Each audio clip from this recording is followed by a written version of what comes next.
Friend, আমি তোমাদের সঙ্গে রূপক আর তোমরা একটু রূপ গার্ডেন। তো কি পরিমাণে আমার আঙুর গাছটা মোটা হয়েছে, পাতা দেখো পুরো মাচা ভরে গেছে, মানে একদম পুরো ভর্তি হয়ে গেছে। দেখো পুরো চারদিকে একদম মাচার ভর্তি হয়ে গেছে, আর আমি আছি এখন মাচার নিচে। তো এর গোড়াটা তোমাদেরকে দেখাবো যে কি পরিমাণে মোটা হয়েছে। এর গোড়াটা দেখো এই লেভেলের মোটা হয়েছে এই গাছটা। তো এর তো বিশাল ব্রাঞ্চ বেরিয়ে গেছে, চারদিকে একদম ভর্তি হয়ে গেছে। এটা আমার একটা ইন্ডিয়ান ভ্যারাইটির গ্রেপস। তো দেখো তোমাদেরকে বাইরে থেকে দেখায়, চারদিকে ডাল, মোটা মোটা ডাল হয়ে গেছে, বড় বড়।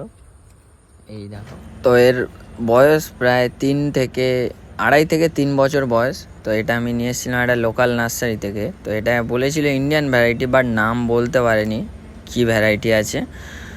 তো এর কাটিং প্রুনিংটা আমি ঠিক জানতামও না, তার জন্য করা হয়নি, ফলও আসেনি একবারও। তো এবার